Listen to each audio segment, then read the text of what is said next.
Hi. Here I am. I'm sorry it took such a long time to get rolling today.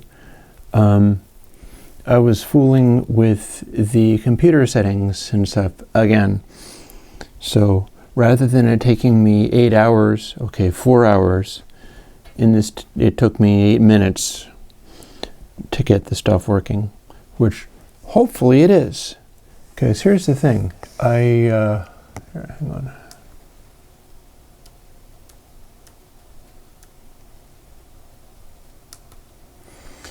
Fooling with various settings on the camera and stuff. I am trying a new thing regarding having the Mac Mini's little hardware do the encoding rather than OBS. And pretty much I'm going to find out later whether it worked. I have no idea. Maybe it's dead. Maybe the reason there are no viewers and no chat is because it died and didn't work. Whatever. Another excuse to chase people off of my Patreon so that they can take care of themselves. Or something to that effect. So yeah. Here. Let me make people's text a little bigger. Hey, Bo. So here's the thing, is if I can use Apple's hardware chip to encode X264 and then stream it at a good high rate, I guess you are, yeah, then I don't have to beat up on the CPU so hard, and it also means that other stuff I might do in future gets to be a little bit more flexible as far as doing interesting things on the computer that I'm streaming on. Because I'm looking to get stuff a little bit more interesting. And I am not 1 hour early. There was daylight savings time. It says so on my computer, so it must be true. So yeah, what I found when I did that complete train wreck of a recording yesterday, which was a heck of a story, I gotta say. I made 2 recordings, and everybody who is not in the United States is going to think we're really weird doing this daylight savings time thing, or anybody who doesn't do that, so go figure. At any rate, I did this capture to my computer on some really high, like 10,000 bit rate, using the Apple hardware encoder, which is kind of neat because when you do that, the CPU fan on the computer doesn't crank up like crazy. Unfortunately, what happened was I did that. I did 2 entire recordings because the first entire recording that I did, basically I discovered that I had this going on here. I can demonstrate. Check this out.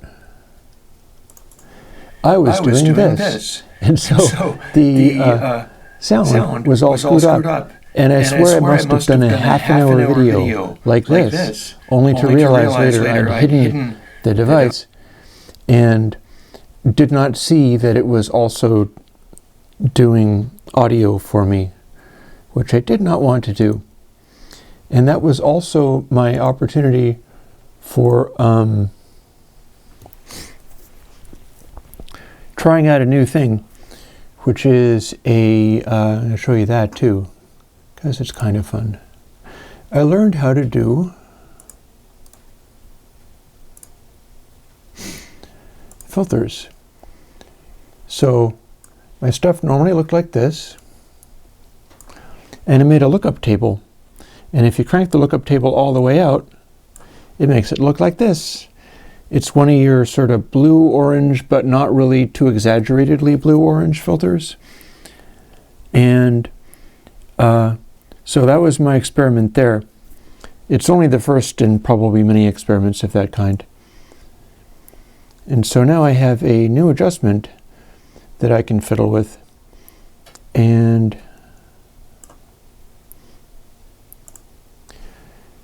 set it to be fairly chill.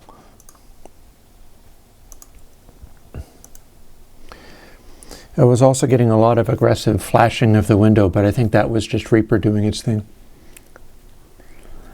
And I did this elaborate recording, having done it over again because it was all screwed up.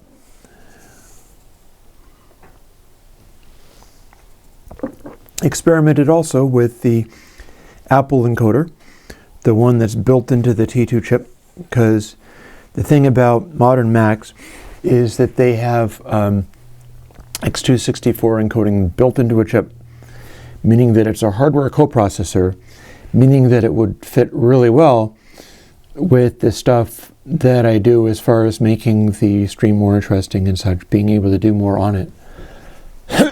Excuse me. And then I looked at the test recording, the recording that I did, because the previous one I checked it out. Thank goodness I didn't upload it directly. It was getting on towards midnight at this point. It was ridiculous. And although I didn't have double vocal echoes, when I played it back on VLC, it was a garbage fire. It was terrible. It would just screw up and the video would just disintegrate bit by bit because it wasn't capable of doing the the X264 or whatever the hell it is correctly. So I went, oh dear, well, the audio is holding out and I just can't even anymore today. So what I did was just uploaded it anyway. Turns out, if you make something in OBS using the Apple hardware video encoder, which you're not supposed to use because some streaming services won't handle it, and you feed it to YouTube, Google knows how to handle it. So they made, and of course transcoded, because they transcode everything.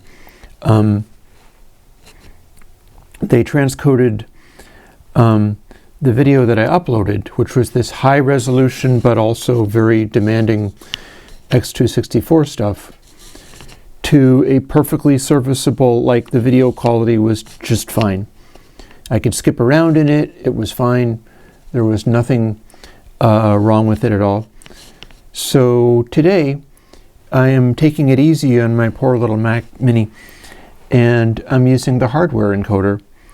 And so I guess I'll check back later and find out if that broke, but all of this experimenting is leading to a scenario where the computer doing the encoding is not cranking away like crazy. And as long as I give it enough bandwidth, I'm giving it like 6,500. I've tried 7,000 and then the YouTube page gets upset and goes, you're giving too much bandwidth. This is excessive amounts. You don't need to give this much bandwidth. If you're seeing this properly and it's looking right, then that means that experiment is working too. So yay. And that's me dropping the cable, the microphone cable. And yeah, honestly, I keep trying to do stuff with all this. I'm looking into getting a lens, because if you crazy people who will not abandon me even though I tell you to, and the fact that amazing lenses from like 7 years ago are not expensive anymore, I'm looking to get a lens that can do a much smaller f-stop, or they call it t-stop for cinema use, so that I can do more low light stuff, not have to deal with all these bright lights going on. I've got that, I know how to do it, but the music jams, especially if I get into an ambient thing, I'm going to want it to be really dark and murky, and I'm going to want to have the camera not like fumble its frame rate around.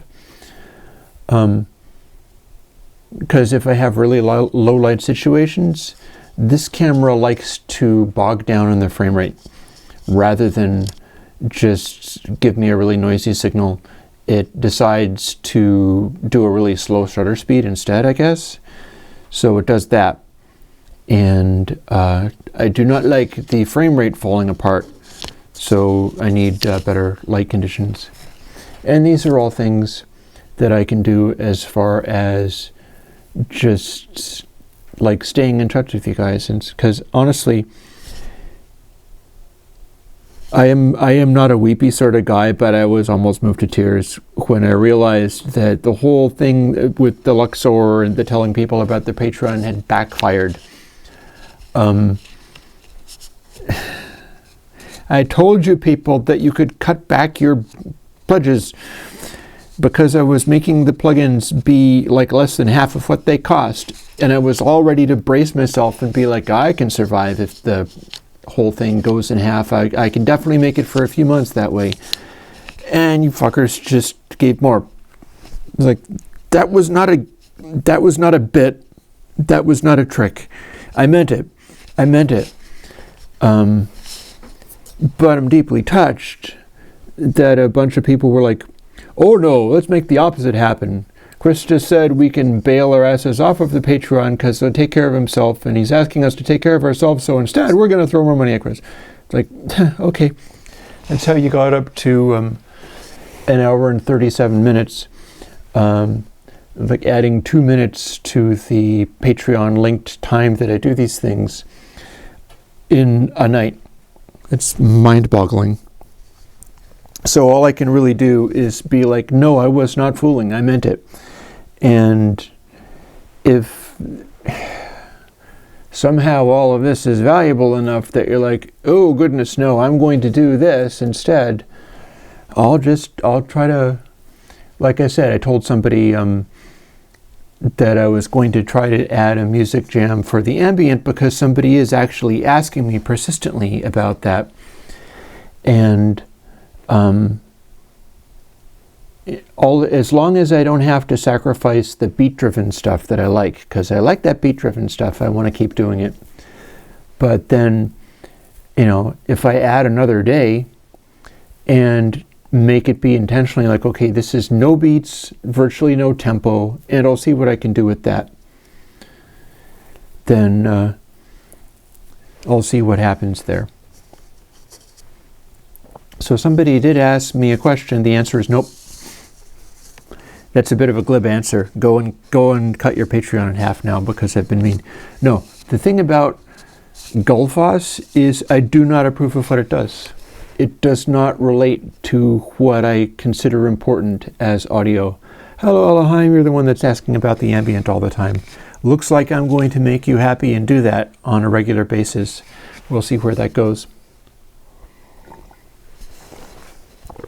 It ended up being a skipping a week on the SoundCloud because I changed a bunch of stuff around on my computer and then forgot to record my music jam. So that was basically the best one yet, and it did not get recorded to the computer. What can I say? I keep track of a lot of things in doing all of this, and all I can do is the best I can with it. So regarding Gullfoss, I'm not interested. I'm not interested because it's like one of those FFT things, like one of those spectral analyzers. And it's not necessarily literally that. But what it's doing is measuring stuff and looking for particular resonant peaks that pop way out and then cutting them back. It's like a spectral compressor or a spectral limiter. I do not approve of doing that. I think it is a bad thing to do. It's a bad thing to bust stuff into frequency bands that are that finely grained. And it's a bad thing to get rid of resonances. Sometimes those will be bad resonances that you don't want.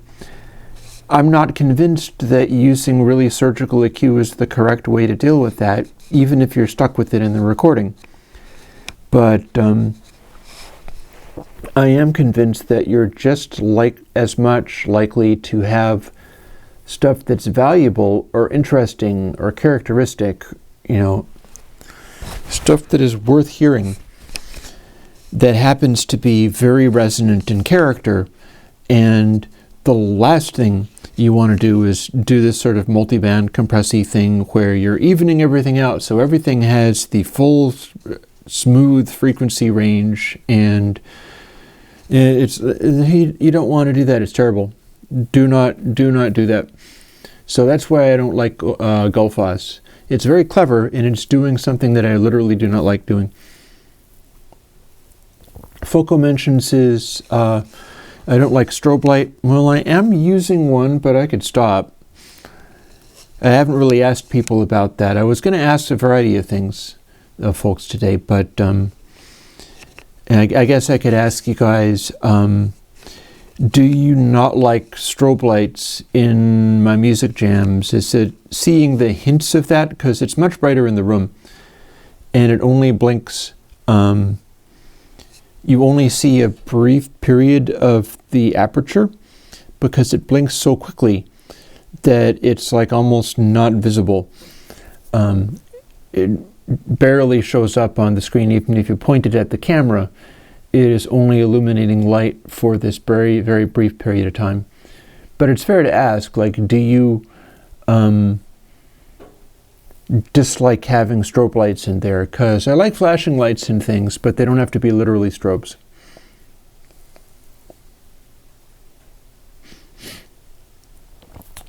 Sivarama Christian is asking, what do you think about picking selected tools like plugins and hardware and using them for a long time versus using a lot of them to get different flavors? That's a really good question. And I think it is desirable to pick the selected tools and use them for a long time. This is why I continue to support here. Excuse me while I fold this back. This is why I continue to support PowerPC Macs and stuff that goes way, way back in time. I support much older machines because you should not be having to update your machine for doing stuff. You should be focusing on the music side of your craft and the sort of higher conceptual level of what you're doing, rather than are my tools as up to date as they can be. So I strongly recommend picking selected ones and using them for a long time, rather than using lots of them or churning through them and keeping them constantly updated, as it were. So yeah.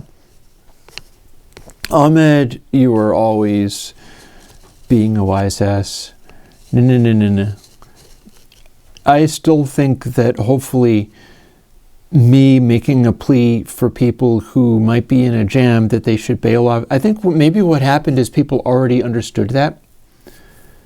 So if they already understood it, there was no change that they needed to do. That they were already, like the ones that needed to bail, I told them, yes, you should bail if you need to consolidate your money or you can't afford doing this. And they already knew that from me. So the people that bailed did that without me having to tell them to do it. And if there are more people who need that, then they should do likewise. I was dead serious. I thought that I was going to be looking at the Patreon going, pfoot. And I'm like, yeah, right now, if I chill a little bit with like buying synthesizer parts, like I said, and just buckle down to work, and like Sivarama Krishnan was saying, focusing on learning more of the stuff that I've got, I could do that for some time. In fact, I may very well do that for some time. And in so doing, I'd be able to weather quite a storm as far as the Patreon thing is concerned. Like, I'm in a pretty safe position compared to a lot of people. So that advice stands. Like, if you can benefit from like bailing off of my Patreon and doing something that's more important to you, this is a good time to do that.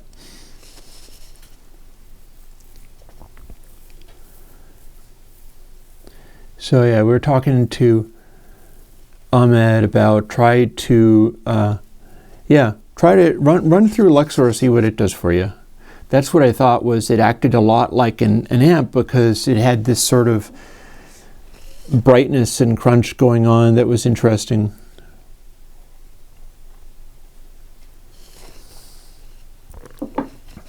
And you know, that's the thing. That's the thing.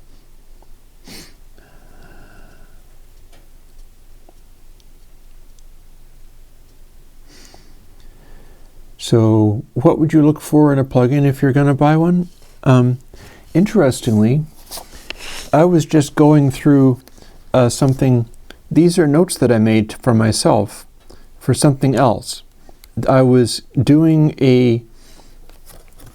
getting into Blender, and I'm very interested in getting into Blender. I need to be doing more in the way of visual arts. I need to be producing stuff like animation and videos and things, because there's some ideas I'd like to try. And Blender has become amazing recently in that it got its new interface and it's more discoverable and it's more usable. And as such, it is still it's like a Reaper of 3D modeling, in that it is extraordinary, it's huge, and incredibly configurable, and there's a lot you can do. So I was watching a guy who was like, I will give you, I forget whether it was 50 or 100 add-ons for Blender 2.8 that you should know about. And he just burned through this stuff. So I was watching and going like, okay, what am I seeing here? Which is much like if you were if you were looking for a plugin, if you're going to buy one. Some of these are stuff to buy. Some of them, a bunch of them are free. But I was glancing through it and going like, okay, what in these demos are interesting? Like the M-Tree Gen, that's interesting. There was a thing called Tube Tool. I was like, oh, this is Blade Runner set dressing. Basically, you drag from a couple of faces of a polygonal model, and it makes a tube go between those two things. And that's what you would do if you were making a Blade Runner feature kind of stuff and taking a model and trying to make it more interesting. There was a thing called B-surfaces. I saw a demo of it where it was extruding this complex form, like you could have a curve like this and then a curve like that, trying to make my finger bend the other way, and it would make this 3D shape that would sort of blend through those things and continue onwards.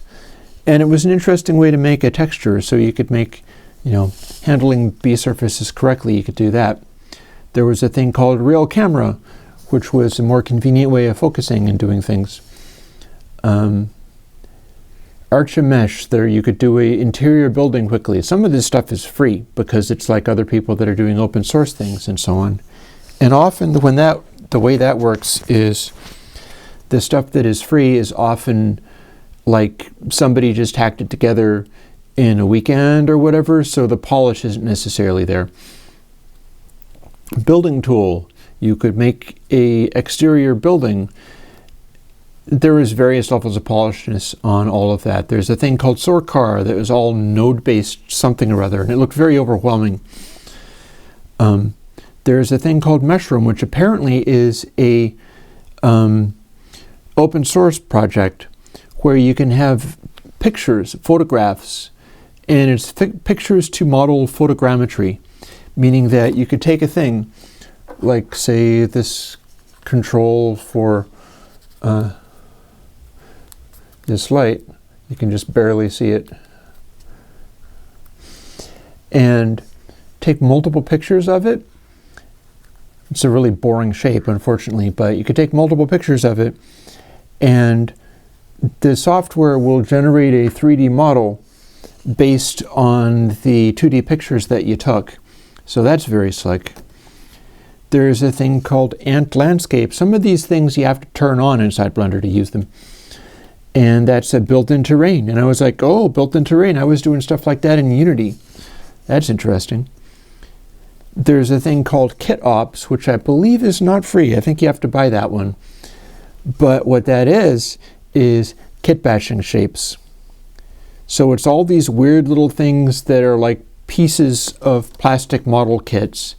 And kit bashing, of course, is how the Star Wars people made their spaceships and stuff. It's just gluing little crap from other people's models all over the place. And it's a very fun and handy way of generating stuff. So Kit Ops is like the 3D modeling version of that. Here's a shape, you can indent the shape into the thing that you've got, or you can add the shape on top of it or whatever. There was a thing called MB Lab, which was Make Human. It was a character builder kind of thing. I am keeping an eye on chat. People are mostly talking about Ox Trading and Ringo Starr, if I'm not mistaken. There's a beveled curve thing, which lets you make 3D Bezier curves. And I'm already using and enjoying a thing called a Bool tool, which is built into Blender. If you hit Control-Shift-B, you get a menu. If you hit, I think, Control-Shift plus key on the number pad, it does a union of objects. And you can take a program like the Godot engine and have it just generates, or for that matter, you could be like running Python in a terminal window or anything that you did where you can just spit out a script for constructing things with like variations on spheres, and then you do the Bool tool union thing, and you're making hollow shapes that are essentially made out of spheres. And there's also one called Mesh Tools, which I believe is also built in, and I haven't begun to fool with that. You know, advanced Boolean tools, edges, bevels. And this is still along the lines of answering the question of how do you know which plugins you would want, because it's the same kind of problem in audio as it is in the 3D stuff, is you've got all of this stuff going on, and the number of possibilities is overwhelming. So you think in terms of like, what am I looking at and what does it do? What did that thing do? There's a program which is apparently quite popular, and it costs a certain amount, called HardOps, that is stuff basically that you need to learn, but it's a bunch of hard surface Boolean things, like a lot of stuff regarding, you know, here you take a block and you indent the block into whatever it is you're working on, and you can also have the block be have beveled edges, so the edges are slightly curved, and you build a lot of stuff basically just around that. Like you're having things divided up or changed around, and lots of subtle bevels and curves and things to make it be more natural. And it's hard surface modeling. There's a thing called text tools, which is like global palettes and stuff for UVs. In 3D modeling, UVs means take your 3D model and put the pieces of it, put the bits of it, the polygons that make it up, onto a flat thing so that you can paint a texture that's a flat texture, and it gets applied to the 3D model. And of course, Blender will do lots of that stuff. There's curve CAD tools. I'm very interested in one of the things, which is probably I would be paying money for it, but all of this stuff, it's on the line of how much plugins cost rather than how much like camera lenses cost. There's a Extreme PBR library, which is a library of just a lot of basically textures that work in a physical modeling rendering thing. Physical modeling rendering is kind of like the visual equivalent of what I do with dithering to floating point. It's the idea of having it just have a lot more verisimilitude have much more believable stuff like that. There's a Retopo Flow, which is a modeling tool where you move the points of the polygon around.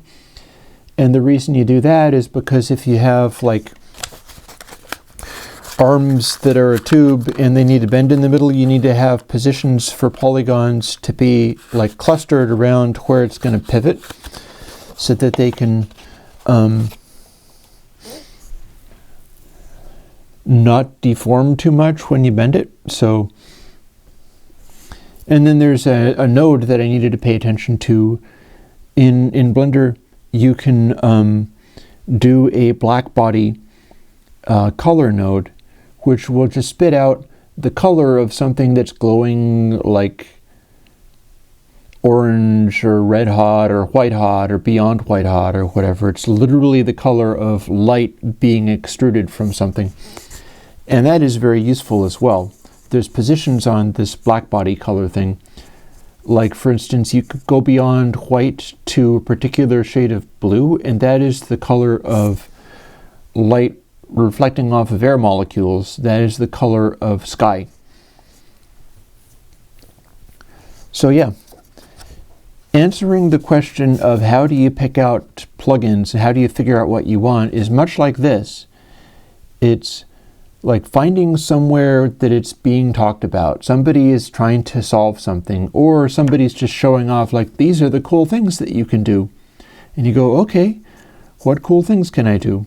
Or like I put out a video and you're like, okay, is he putting out something that's a cool thing, or is he putting out just more dumb plugins?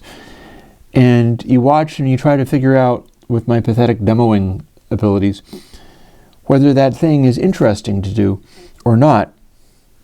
And it's like that. This is a very small proportion of the Blender plugins that were being talked about.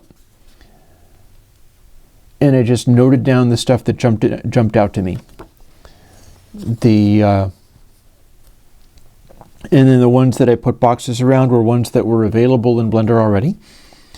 And I circled ones that I thought were amazing but also cost money. Because there's things like PBR libraries where you might just want to spend money on a library that seems to be good and has enough stuff in it so that you can do the basic things that you want to do without groveling all over the place for like, where can I find this metal texture? Where can I find this blue jeans texture? You know, going and searching out stuff like that. So yeah, I feel like that is the way of figuring out, choosing among plugins, choosing among tools.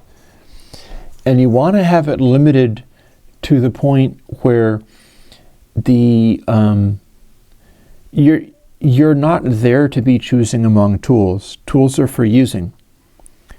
So you don't want to microphone. Your attention needs not to be on the choosing. Like in trying to figure out what I'm going to do about having a better lens. And I'm tempted to... screw it, I'm sure it's fine. I was trying to figure out what I'm going to do as far as getting a lens that can handle low light stuff so that I can use my lighting, use my different colors of lighting for the music jams. And it's kind of moody, and I can put like shades down so it's darker in this room. And the point of that is to have the lighting situation be really cool looking on camera, but when it's too dim, when it's not bright enough, then the camera sort of falls over. So I needed to get a lens. I found a lens, like this one goes down to an f-stop of 2. And I found a lens that they call it a T-stop rather than an f-stop because it's called a cine lens, where it just smoothly changes size rather than having these detents on it. And I found one that goes down to like 0.97 or something like that rather than 2. So it lets in lots of light. It has a very shallow depth of field. And it's the sort of thing that will make that context work. But in trying to research this stuff, it seemed really weird when I was going and looking at these videos. I'm trying to find videos where I can see this lens being used. And there's all different kinds of stuff. Like one of the things that people were doing is sometimes you'll see the lens being used and they're showing you raw footage. So it looks all gray. It looks all like really gray because it needs a lookup table for like the thing that I put in the video now. That was the beginning of all of my troubles yesterday, was trying to get this lookup table thing going. And most of the stuff about lenses on YouTube seems to me to be complete garbage. It's like these people, some of them are maybe being given lenses in order to be like promoters and stuff. And a lot of them, it's presumably they do other stuff, but on video they come off as all they care about is the tools.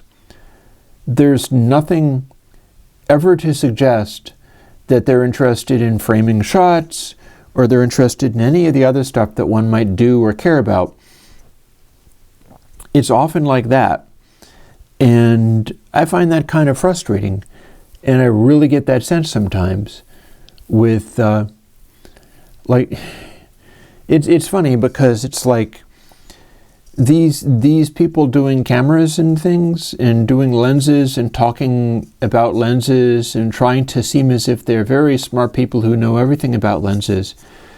And then there's a guy who's doing stuff about music. You might have seen him, you might not, as a guy named Ricky Tinez, who is interesting to me because he's doing house music using modular synthesizers and stuff like that. He's probably doing good stuff. I'm not sure like the scale upon which he's working. But one thing he's brilliant at is the guy is an amazing videographer. So the videos that he does look beautiful. They look so beautiful. And it is a neat thing to see that this extraordinarily high production value thing, and in his case, it's like the question becomes like, well, are you just droning on about synthesizer parts and not really doing anything interesting musically? But I've listened to some of his stuff. He seems to, I like it enough that I'm willing to keep paying attention and listening to him. But it's interesting that all these camera things, and they're going on about lenses, and they seem to only care about lenses, and then this music guy is kicking all their butts visually.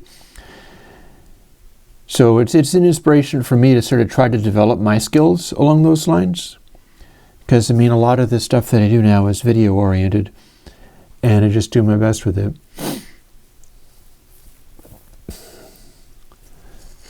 Here, let me drink a little more coffee and think of whether we have anything more to say here. I do have something I can show you, a small sheaf of notes about possible future plugins. And I've also got something to ask you regarding a small sheaf of notes of musical genres that might be more or less interesting, because there's a series of things I can do. I feel like putting the microphone up during music things was a failure. Like, I never had anything to say. And when I did, it wasn't particularly useful, so I should be more like your Harpo Marx there. And when I'm doing the music, I mute, I do not speak. But I have enough flexibility that I can start from different concepts, different categories, and so I'll be working around that. But yeah, a little more coffee, and let's see what people are talking entirely about, like Ringo and Animal and Buddy Rich.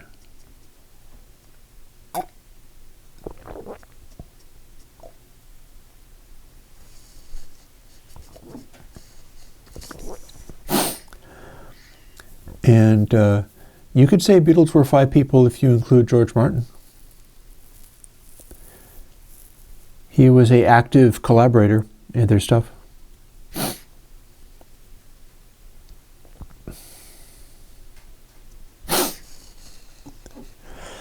And Ahmed, regarding Ringo, I have talked before about like micro timing and the placement of stuff within beats. And that's the thing, like Bill Bruford has gone on record as saying, like, if you're playing in rock, basically you're going boom, bap with eighth notes on the hat or something like that. And that's all you're ever supposed to do, and it never changes. So if you're a prog rock type person, that might be very frustrating. And it might be very limiting, and there are very few notes there. But then you go and look at like Jabo Starks and Clyde Stubblefield, and if you don't know those names, then you don't have any business talking about Ringo either, I think, because it is a whole other category. And the funny thing about Ringo, honestly, some of it is the style comes from inability, or being a small guy and needing to swing heavy sticks in order to play loud enough for the Beatles to approve of it. I don't know.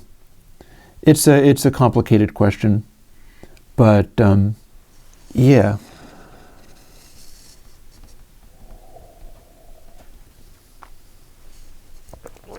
And some of it is just, you're correct in that the number one person or the number one band always is going to get more respect than they deserve, because sort of like the madness of crowds, you wind up having people just stampeding to the place that they think is the number one place, and then convincing themselves and each other that it is the number one thing, it is the best, it is the most amazing thing. It's not necessarily so. And so it's not like the Beatles were, oh my God, they are the ultimate thing, they're 6 times better than anybody else. No. There's lots of other bands, there's lots of other drummers that were really very good.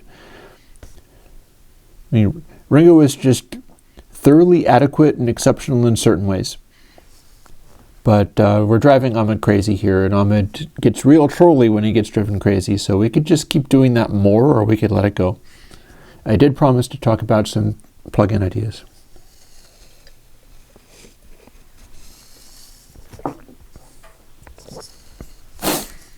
And then I can talk about music ideas, because I would like to put down some notes about stuff that I know about, and I'd like to know who actually listens to that stuff ever, are interested in particular things. Like I'm responding to the call for ambient, but that's just, there's lots of ways to do it. But the plugin ideas, so here we go. It's a fairly decent little sheaf of them, as you can see. A guy was asking for a bass fart plugin, and what they meant by that was monitor testing type thing. Like, make a plugin where only the extreme lows start distorting and making artifacts, so that you can hear what the extreme subs are doing in a particular way. Which seemed interesting, so I made a note for that. If I can come up with a good way of doing it, which probably means like filtering the stuff and then distorting it and letting you hear the distorted part. I could use a transients plugin, which is basically point, but more controlled, less sort of free-for-all, more like preset-y, so that you could work within a range that's generally useful, and no capacity for loud explosions of sound, which point had a tendency of being able to do. I'm pretty sure I can control that. BassKit needs to turn into bass control. I have yet to include the biquad filters and things, and it may or may not include the subsonics thing, the octave down part. It can be useful sometimes. It can also be not so useful sometimes. But both that and it'll be stereo, so it'll be doing that for mid and introducing the extra lows only in the center, so that you can do it subtly. And then both of those need to have a high pass on them.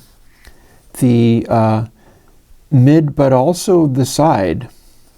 The side needs to have a high pass, because that is a useful bass control type thing that one might do. So that needs to be a thing, and that would replace various stuff, and I haven't done the biquad version of that yet. Edge. I've got energy. Energy is fine. Energy does not let you sort of sweep a frequency through these points that produce all of this brightness.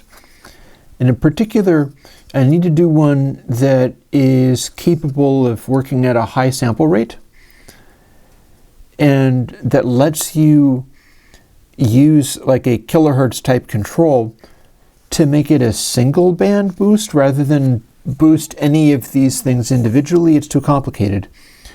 Instead, it needs to be a level and also a frequency where you can dial in a general area rather than, 6 possible outputs that you can boost. And that also makes sense at high sample rate because energy is very relevant at high sample rate, particularly because you get to do air boosts that are super, super high up. That one, I don't really have that much. I should probably have included the sine wave zero crossing thing. I've got something zero crossing related, but it's not that. I still don't have a solution for that sort the samples thing or even generate a sine thing. I made a bunch of reverb notes watching a video by Casey from Bricasti who was talking about Bricasti M1, whatever. And he had a lot of interesting things to say, and I was making notes right and left, although they weren't necessarily to mimic or copy what he was doing. But it occurred to me that you could do deep field reverb much like the MV, much like my all-passy thing. Come up with stuff that is probably tied to a sample rate, although I suppose you could just modulate the delay times respective to the sample rate and have it be the same. That would probably work. But the idea is having these bloom things, doing stuff with mid-side as well as left and right, and having it all run parallel.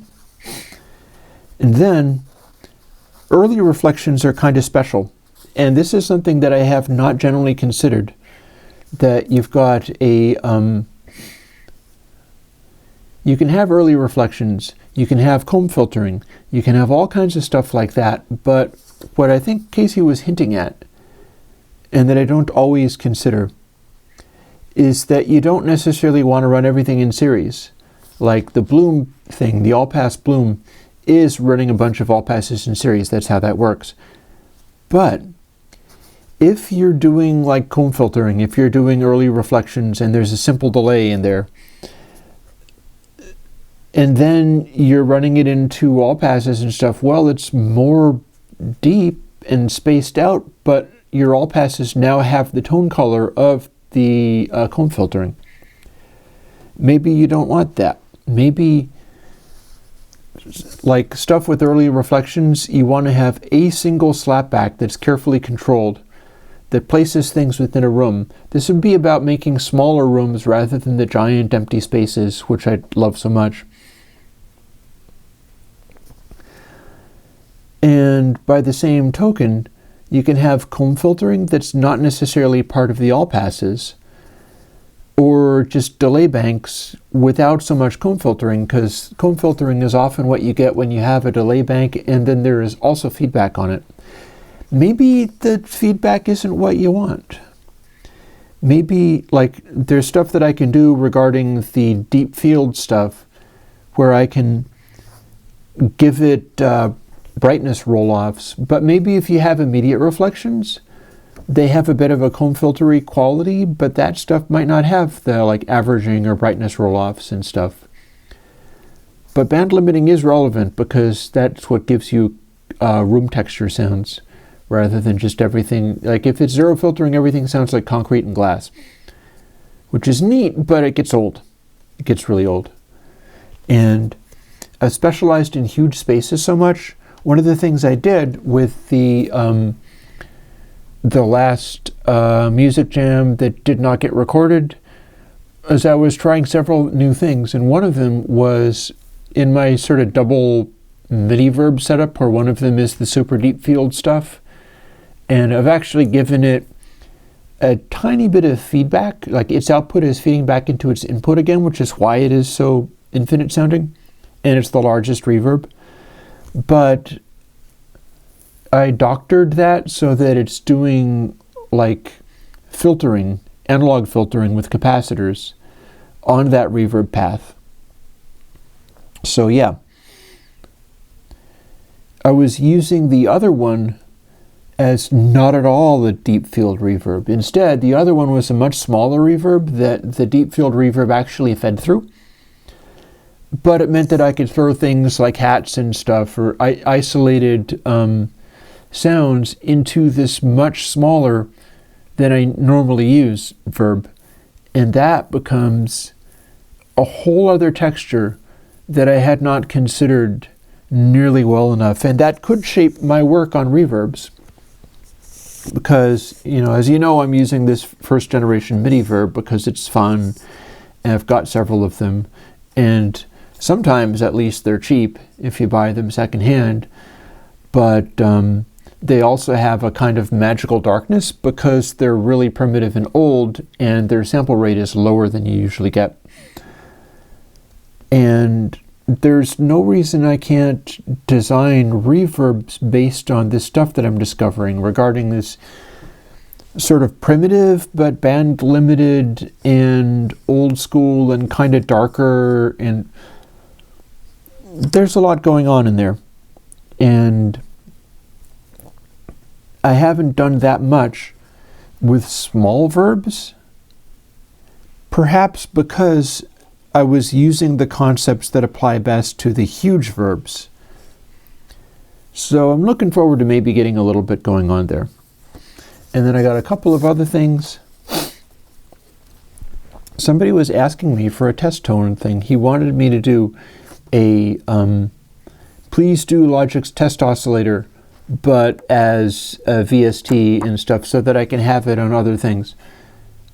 And then they went, and the output of that has to null with test oscillator. And I was like, say what? No, I can't do that. You'd have to get me the code for test oscillator. Otherwise, that is not going to happen. And we had a big argument around that, and he still seems very stuck on it. As far as I'm concerned, if you have something that's triggerable, because he's doing something like, run a sweep through an EQ, then do another pass without the EQ, and set up the equal loudness curve based on the null of the two things. It's a little tricky, but it did occur to me, like, well, Logic's test oscillator, sure, and you've got various things, but this guy was going, I can't get a test tone sweep that doesn't just repeat. I need the functionality in test oscillator where I can tell it to go for 3 seconds, and it'll do 20 hertz to 20 kilohertz sine sweep over 3 seconds at a logarithmic rate. He was behaving as if that was such a fundamental thing that if I did a plugin, then the output of it would null with test oscillator, which it would not. Any difference would cause it to, any difference would cause that to no longer null. But if people don't have that, honestly, that combined with, like it also says here, test tone 997 hertz, I can generate a sine wave at long double resolution. I'm doing calculations like that all the time. So you could have a test tone generator from Airwindows that dithers to 32-bit or 64-bit floating point.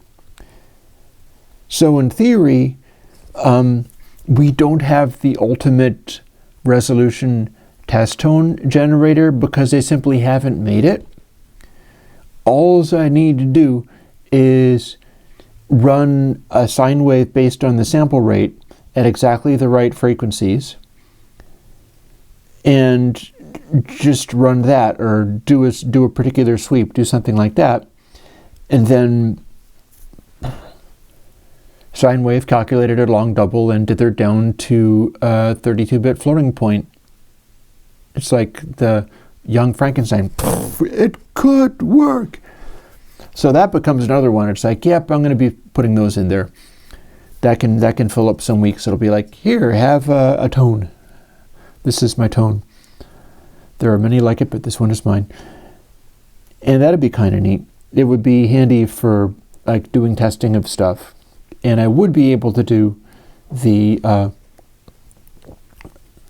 as far as using a test tone oscillator for drums, it might not lend itself to that right away. Or maybe it would be a good idea, because the thing is, like, I'm not really working in instruments, I'm working in audio processing plugins, so they're not really geared for taking in like MIDI or something. Which is not to say that I couldn't learn that someday.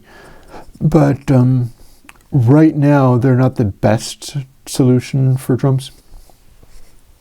I don't know, there's various stuff that I can do.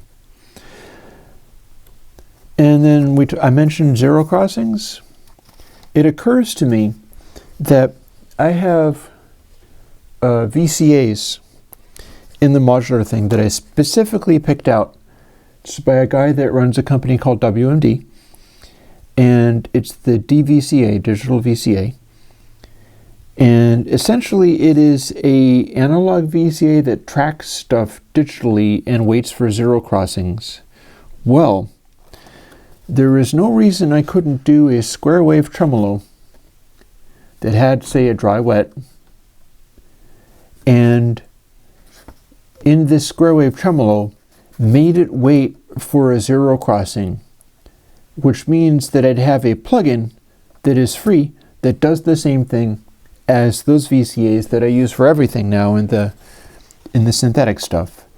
That's another fairly direct one. I see how it would work. I know how I would do it. And the challenge becomes people are going to want to synchronize it. I don't know how to synchronize it. I could maybe do some kind of trigger where you'd be automating it, but I do not yet know how I would sync it to the tempo of the project. And that is something that I can't do.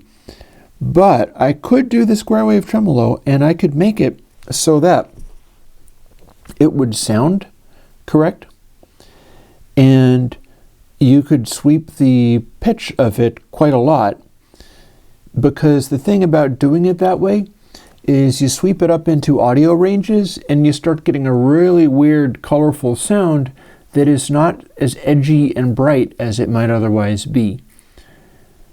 So there's a lot that could be done there. And or for instance, think of like David Bowie's Diamond Dogs album, where a lot of that stuff, it sounds like somebody is singing through a fan. You could do that. And you could do that in such a way that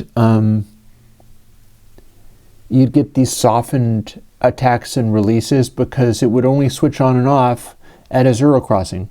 And that's how that is done. So, yep, that is the list of plugins currently being worked on, apart from the continuing to release the character ones. So I see endorsement for the idea of dark verbs and small verbs. Yep, we'll bear that in mind. Bad Not Good asks, Chris, what's the best way to contact you about a plugin idea? You should say it here. Maybe somebody else will make it that's not me. It never is very wise to come to me and go, you need to make this thing for me, because I probably won't. But you should share ideas, and somebody maybe will make them. And if somebody makes them, maybe then you can use them. That's kind of how the open source thing works.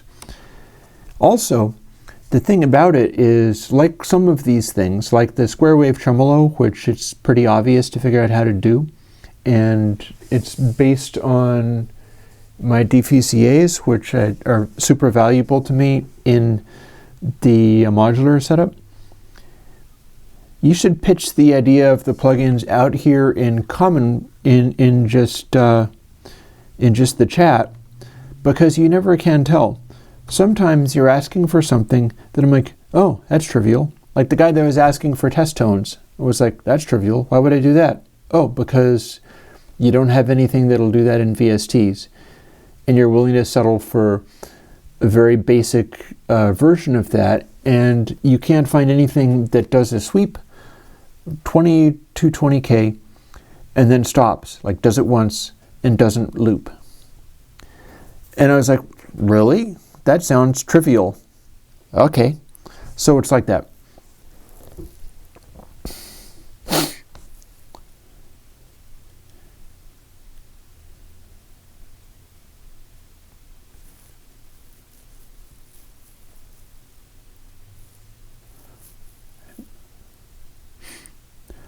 I don't have any MIDI plugs, Elohim. It'd be cool. It'd be cool. If I was able to do those, I'd be able to do a lot of interesting compositional stuff.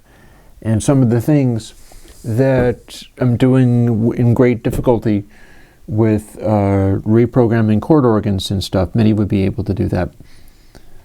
So I don't yet know how to do MIDI programming in AU and VST. But I'm not saying it's impossible. It's much like the GUI stuff. It's like my brother could figure it out. Dan could figure it out.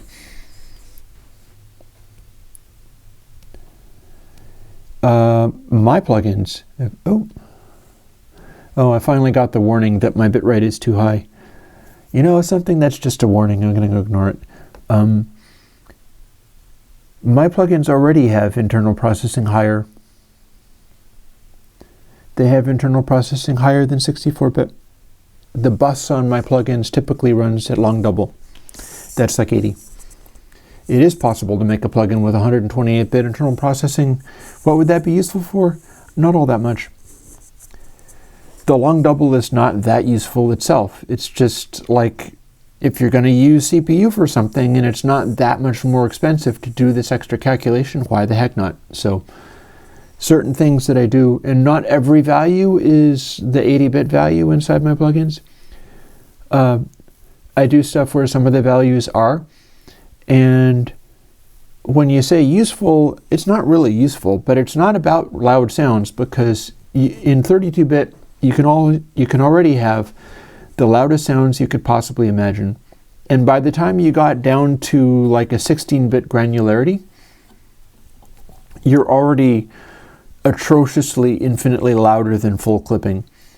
So the higher bit stuff is not so much about making sounds louder. It is about finer granularity and resolution and preventing digital artifacts from gradually building up in tiny, tiny ways. And when you say the usefulness is questionable, it's a matter of like, do you hear that kind of stuff? Does it bother you? And how ruthlessly can you exterminate these digital problems that come in? So yeah, it would be possible to do 128 or anything you like. Just calculate it out. C already has the data type of long double, and long double is a 80-bit calculation for like scientific type work and stuff like that. And double is 64-bit and float is 32. And you can have internal processing higher than 64-bit quite easily just by using long double. So that's very possible. It'll be a little bit less CPU efficient, so if you're doing something like a soothe, and that means you have to do lots and lots and lots of calculations, you may very well be doing that in float or whatever, simply because you can toss the data around more freely if it's lower res, as it were. I love Ringo is going in AmpSim. Well, I'm not likely to ever focus in AmpSims. You should try Luxor, which I just put out Sunday, very late on Sunday, because there are things about it that kind of act like an AmpSim, and you can also combine different distortions and stuff. And I'm also not like, I'm not your man for IRs because I don't have amplifiers to record. I've got one little amp with a speaker that a speaker cabinet that I made myself, and is now living in an ISO box, and that's all. Like there's nothing else. I can't do IRs because I don't have guitar cabs. I don't have things like Marshall stacks and stuff hanging around. And if you people continue trying to make me wealthy, then that's obviously what I would have to do. I would obviously have to start buying Marshall stacks and things. My local music store has several of them, or at least had last time I looked. But I'm not your man for IRs. There is a plugin that I need to eventually put out called Cabs. Cabs is not a good plugin for IRs or cab simulations. It's really old, and it was kind of a failure. I don't think it's very good. It's similar to the character plugins tonally as far as that kind of stuff. So it's like, it's not really IRs, and I just did stuff with it to try to simulate that kind of behavior.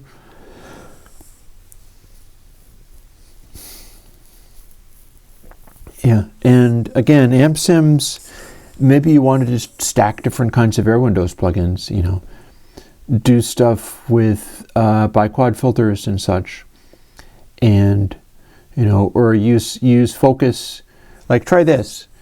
Try running focus into Luxor with the really high character setting into like your IR, and make them all distort in various ways and see what you get out of it. You can call that an amp sim. There's no reason that you shouldn't. Especially some of this character stuff where if you crank it up, it starts behaving strangely. That could be, you could consider all of those to be kinds of amp sims in that they're kind of weird and they're kind of impulse responsey. And then if you ran it into a properly done actual impulse response, then you might be onto something. But it's not about, and it's certainly never going to be about me making an amp sim and going, this is my Marshall stack. No, this is my Fender Twin. No. It's not going to be like that. You shouldn't be looking at me for that.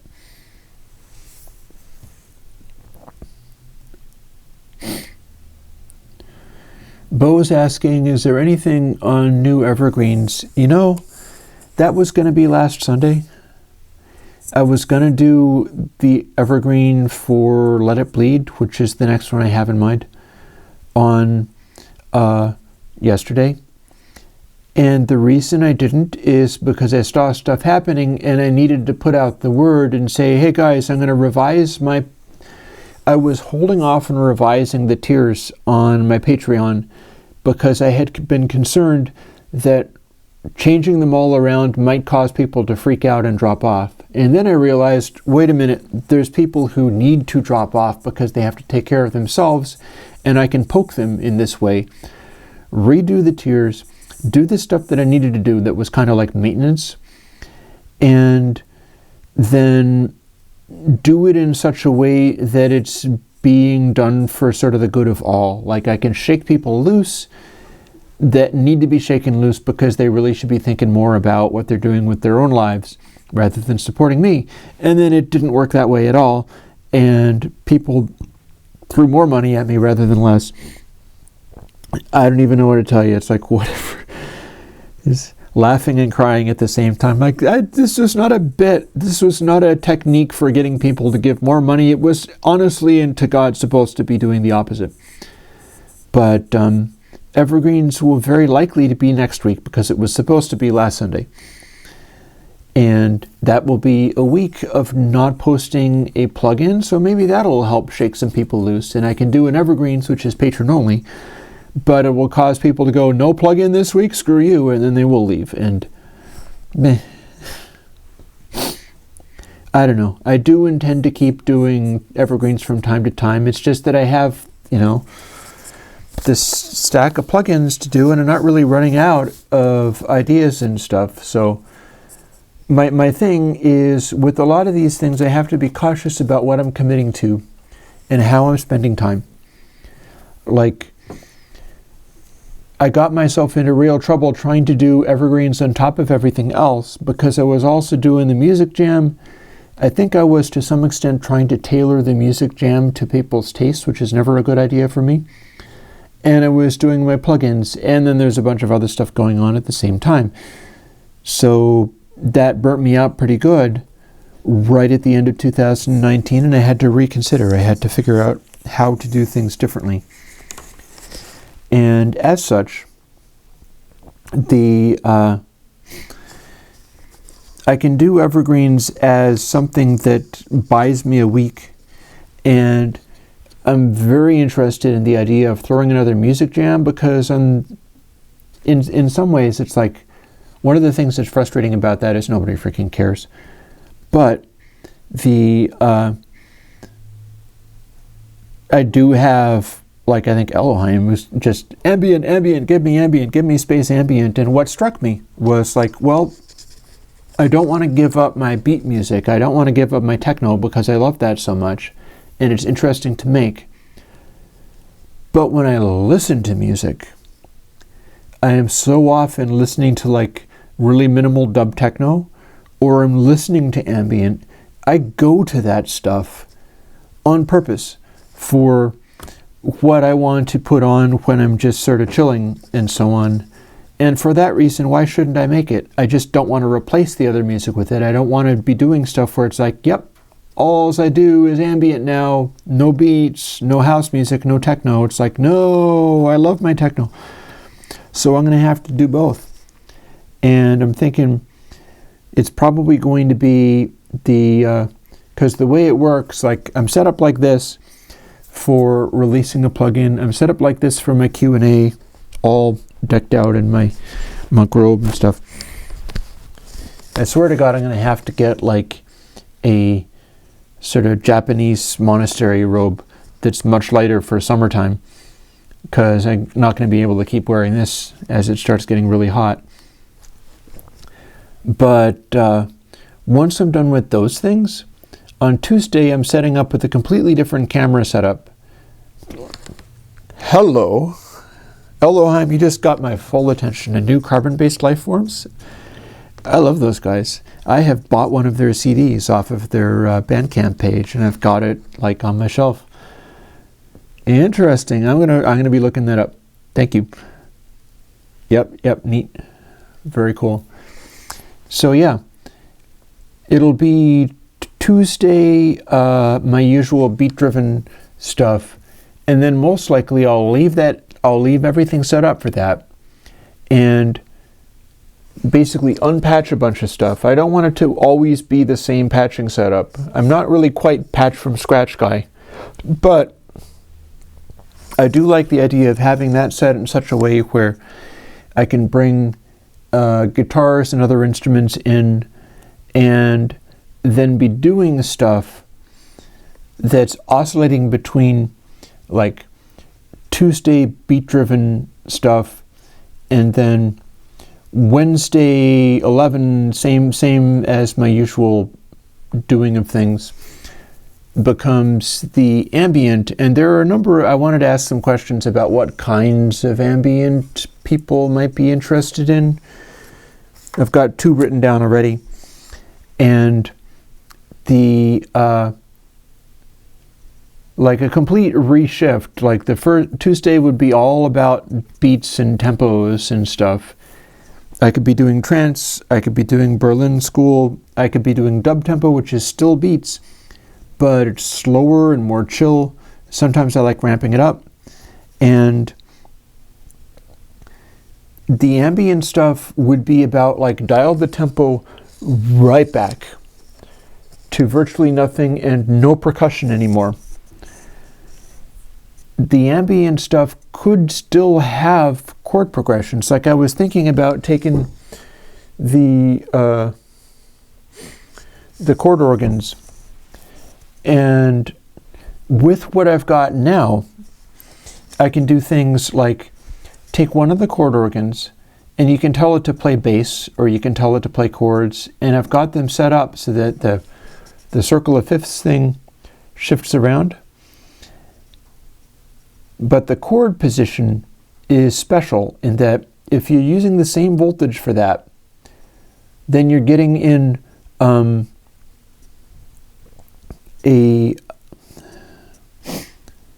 everything is all in the same basically gear, right? And everything is playing the same chord. And you got a bass line and the bass is playing the bottom note of the chord. And you can also tell it to play a high note, which is also the bottom note of the chord. So you can play the root as a high note. But then, if you keep the circle of fifthsing the same and start throwing additional randomness on specifically the chord option, what you're doing is picking random notes that will always fit into the key that you're in, which is going to change based on what chord is being played. And oh, by the way, we can also, I'm wanting to get lots of these little SD cards that are very cheap and tiny, like, 128 megs kind of stuff, where I can, because the chord organs only need about 2K of data on a card, and that tells them what to do. So I want to have SD cards with like little labels sticking off of them so that I can know what I'm plugging in and just improvise rather than constantly having to program them.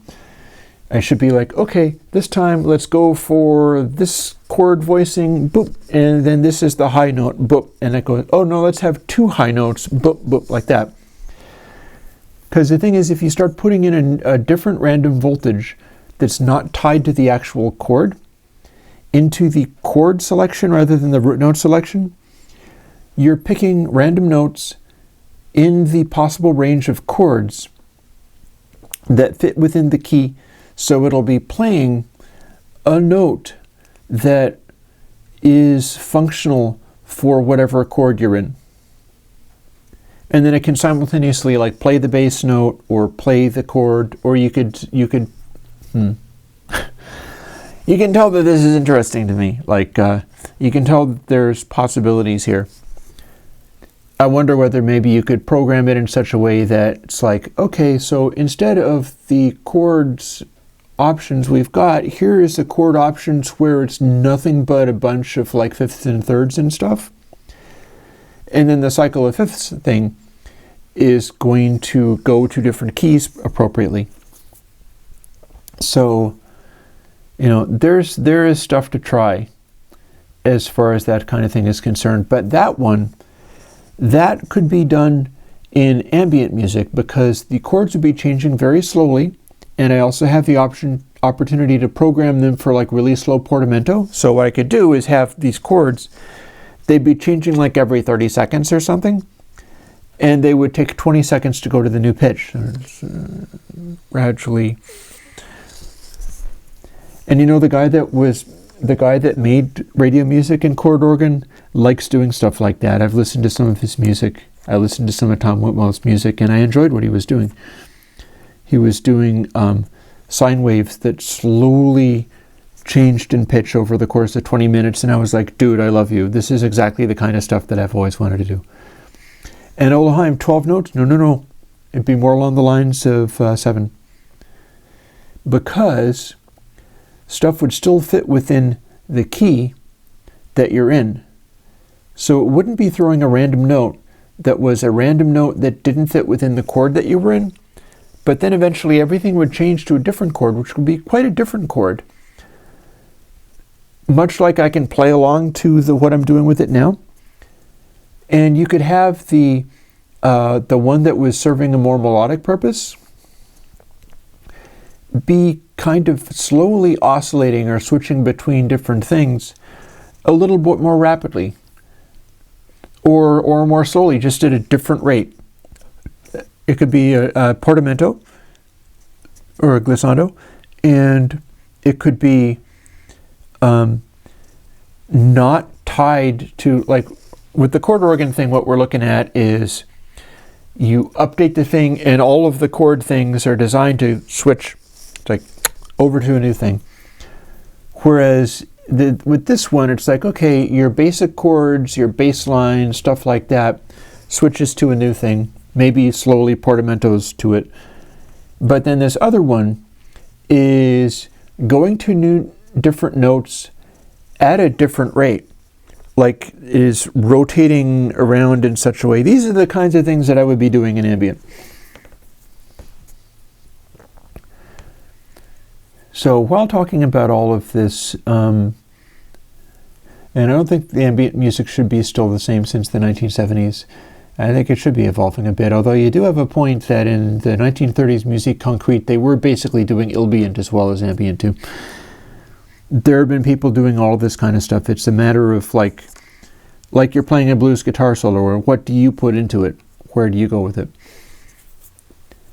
Now, Bad Bad Not Good is throwing the idea. Oh, wait. Oh, you're the one that's asking for that. Okay.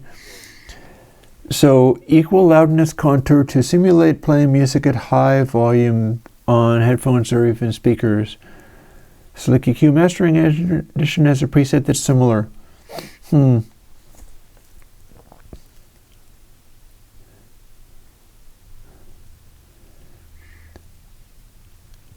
I would ask why, because there's a right or wrong answer for it. Because the thing about it is, if you were looking for something like that to be able to do critical listening or tone adjusting work, that is a false path. That is not a good idea.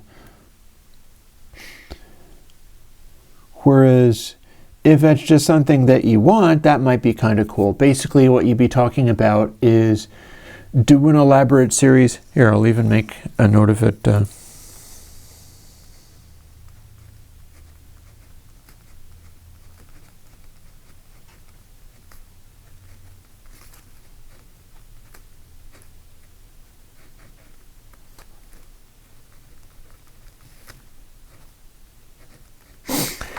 Basically what you're looking for is an elaborate Fletcher-Munson cut. And this is not impossible. I figure like if you voiced the bandwidths and stuff correctly, you're looking at pretty much general areas of cut, and then there's also an additional cut right around 1 to 2K. So that is doable, and it's good enough to add to the list of many things. So cool. Consider that noted. Also consider that I will warn against using it for critical purposes. Basically what you're looking at is like, how can I put in a, and presumably it's a cut, I suppose you could invert it and have it be a boost. Doctor the exact shape of the Fletcher-Munson listening curve so that you're getting more of a sense of like the Bowman Tinkle stuff that might not be coming through for you. And yeah, the warning there is do not use that for critical listening. It's a really bad idea. And interesting. Oh, sometimes when you update stuff, it goes weird. I am using OBS, and now they put a little thing up in the menu, which lets me start screaming or recording, or jumps my image into the... I didn't need that to happen. Boop.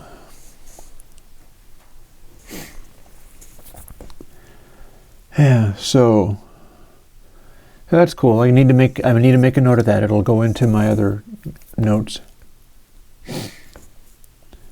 The Fletcher-Munson cut, or boost, I suppose. That might be kind of cool. A Fletcher-Munson style boost. It would be very focusy. Focus is very much like that.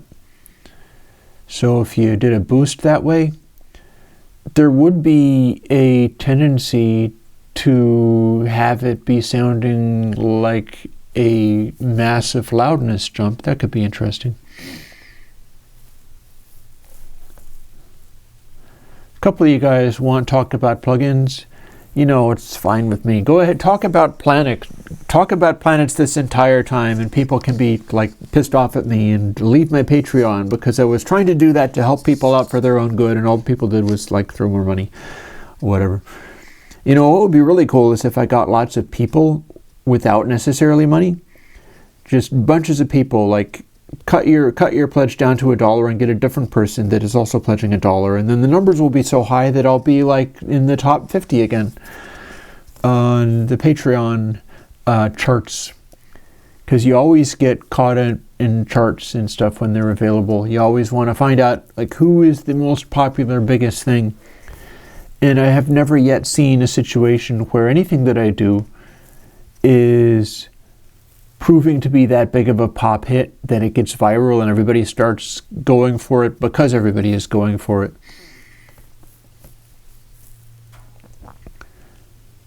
An anti-focus plug? Didn't I have something like that? Pretty sure I did. I just remember exactly what. So it's 12:33. Eventually we're going to switch down to this. I did start late, so we'll see. But I was asking you folks genres.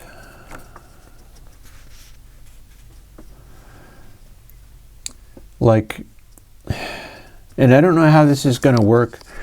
Maybe what I just end up needing to do is making some kind of voting system on Airwindows so that if people wanted to endorse me doing different kinds of music, like constantly bugging me about ambient and stuff, I will put up a lot of different possibilities, and then for every given like IP address or whatever. I'm not sure how this is done, but I run WordPress, so there must be some way of doing it. Somebody's got a WordPress plugin for doing this. Taking a poll or something like that where people can pile in and be like, okay, these 3 people want to hear dub techno. And I'd have various things like trance dub techno, Berlin techno, house, deep house. And the ambient side of things like space ambient, ambient, chirpy, clear little noises, complete opaque sonic wash, just who knows, stuff going on, and letting people kind of line up behind different ones. And the idea is you get a number of people together. They'd be like, all about the space ambient. We want space ambient. And they'd be like lined up behind that. So it would be the number one thing. And having, so I'd be like, okay, I can do that. And I would do a space ambient, and then I would zero that one out so that it would like drop down and other things would come up. And then if people still liked space ambient and wanted more, they would be just voting for that again. And so it would sort of bubble to the top again. And it would be a way of having different genre ideas, because there's all kinds of stuff I could do. Like I could do drum and bass. I know the patterns for it. There are ways I could put that together and get the correct sounds and things. I tend not to be interested in drum and bass because the drum patterns are just distinct enough to where they're super recognizable, but so repetitive that they lose my interest.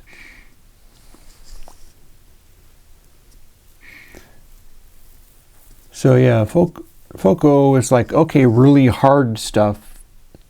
I can look up that genre and figure out what that would be. Because I know, it's like Big Room or whatever.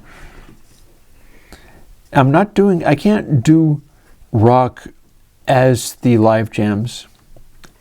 I can only do like, continue to fit guitars in there, which I do like. I do like having guitars fit in there.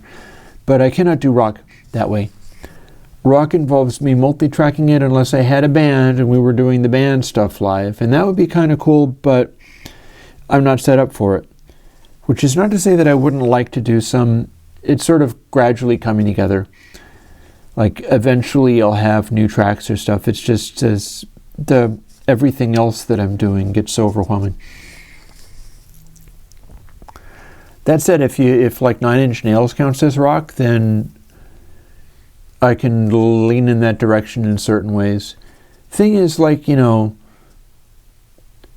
rock is fun, but I don't tend to gravitate towards it. Like I said, I am super into dub techno, and the guitar sounds that I go into are often very like 60s psychedelic kind of stuff. They don't have quite the heaviness of your full-on hard rock.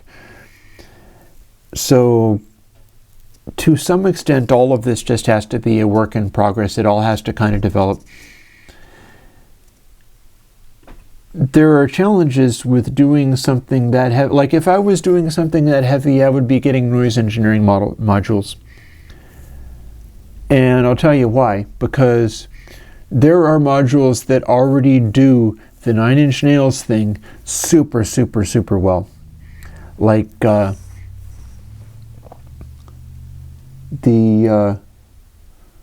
noise engineering stuff are oscillators that are digital oscillators, but they're not like the digital analog converters are not normal for these things. They are like in such a way where they can draw lines. I have this, and I didn't actually use any of these, so here's a fine time to start.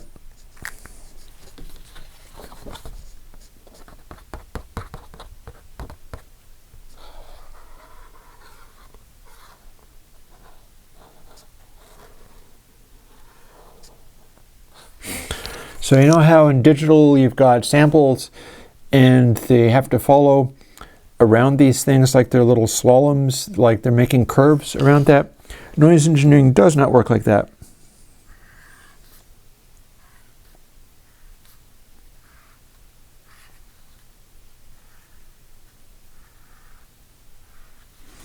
Noise engineering generates sound like this. They have these perfectly linear positions between whatever sound places they're going to. And then the noise engineering stuff, it goes to this point and then reverses itself. There is no reconstruction filter in that stuff. So they do incredibly good 9-inch nail style things because the tones that they produce have these super sharp corners everywhere, and it's just the grittiest, electro-iest stuff you can imagine. And I don't have any of those modules. With a bit of luck, I will get together some of their sequencers, because they've got some really sequence. There's like little 4-step and 16-step sequencers that they've got, I think Mimetic Digitalis, that have real, like I'm looking to maybe get one of those or so and use it for the chord generation, because you can do neat things that way. But the tone of their signal generators, the tone of their oscillators, doesn't really correspond that much with the stuff that I want to do. Yeah, trolls welcome. I'm an old man, I can't masturbate for all that long. So let me see, hardcore funk. I'm going to write down NIN as one of the possible sounds that people would like to hear, because also I like hard funk probably more than that, so I'll write that down just because that bears relationships to stuff that I like. Actually, one of the things I've been doing with some of my oscillators and things is I run a sine generator for a bass, and I've got a setup with some of the Turing machines where they can generate brief little pulses and also longer sustained things. And I'm running it where the brief little pulse goes into a logic thing, and then I've also got a sum from the longer thing, meaning that I can make bass notes that begin with a dynamic pulse that's really quick and that's happening fairly often. There's like a sort of sputtery quality to it, and then more sustained notes come in more quietly. And when I set the sustained notes come from the volts adapter, which is 5 different things set up. Here's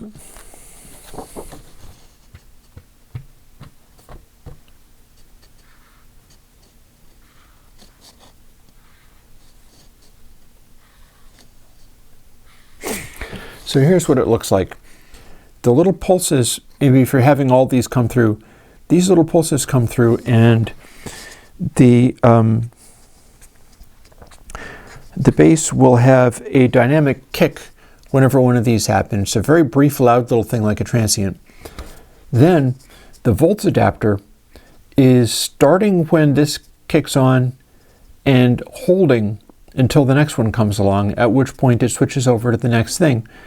So if you select like this one and this one, you have a thing where it's like boost and then cut, and then it comes in again for this, and you can make a very hard funk kind of sound that's sort of being a really busy, active bass line, or if you include ones that are adjacent to each other, a more sustained mellow bass line with still some defining things. And I'm running it into a Sansamp VT bass pedal because I found that that was doing a better job for me of getting a bass-like tone, and it's lacking a little bit as far as the extreme subs, but then I can use the kick drum for that, the extreme sub stuff. And the thing about the VT bass pedal, this is all being run through VCAs, so it's making the sine wave bass, which is a continuous note, louder or softer based on that. So when the little brief things come through, they're spiking the level of the sine wave up really fast and really briefly. And when that goes into the VT bass, I can set it to distort so that I get harmonics in just the attack of the thing. And it's been working out pretty well. It's been working out maybe better than using a graphic EQ for it, which gave me extremely low notes, but it didn't give me like the articulation. It didn't sound like a bass player nearly so much. And I see mention of Mahavishnu Orchestra, which I think is a good thing. Like, yeah, sure, I'll do that for my music jams. That'd be great. If only. If only.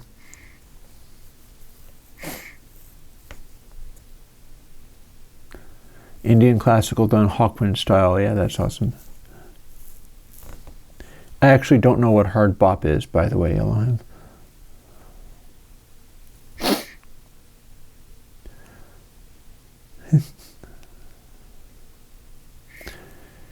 So yeah, on that note, I think it's time for me to go and take a rest. We have done our hour and 37 minutes. And I hope I've covered some things that are interesting to people. A lot of this has been just me kind of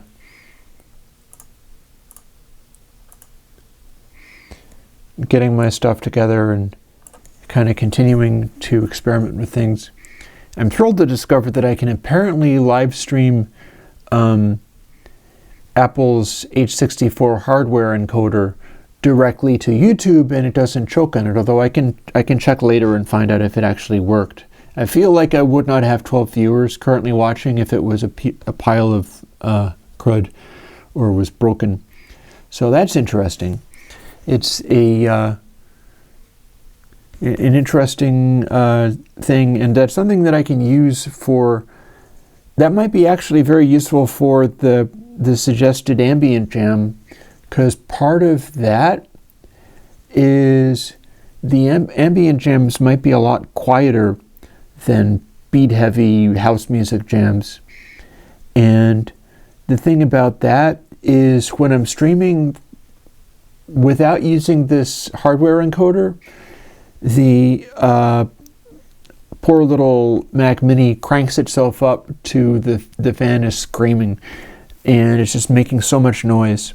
And it's good, it's like it's not burning itself up or anything, it's fine, but the fan's making so much noise and it's kind of tiresome. So it's useful to know. I did not know that until the last 2 days, because the thing is, if you copy your OBS stream or recording done using that encoder, it's super efficient. This is like running 3% CPU for a change rather than cranking the fan up so high. And you can make recordings, and you can make recordings with lots and lots of bit rate, 10,000 or more, for doing a lovely high quality capture. And then when I try to play that on like VLC or whatever, it's terrible. But when I give it to YouTube, it seems to be fine. And I'll be checking to see whether it hung on to synchronization properly and stuff. And I'm given to understand maybe the reason that doesn't work is because you can't give it to Twitch. But YouTube is not Twitch. And YouTube is the one that I'm using. So if they can handle like the output of the T2 chip, then that just made the background noise of making my music quieter and more meditative and interesting, because having fans cranking up to their full crank, I think, interferes with enjoying of making music.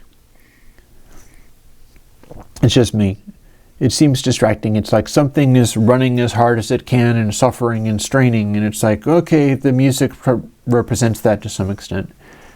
Whereas if everything is lovely and quiet and chill, maybe that'll affect the music and have that be lovely and quiet and chill as well. Anywho, we'll say goodbye to the chat, and I will say goodbye to you folks. I'm hoping all these experiments are going well. I feel like that's, in many ways, it's working out pretty good. And I'll talk to you later. And I'll be doing a couple of music jams tomorrow and the next day. Wednesday at 11 is going to be the first ambient jam. And it could be maybe I'll start it like super passive and meditative. I'm probably going to do lots of reverb though. Gotta always love the reverb. So, I'll talk to you later. Bye-bye.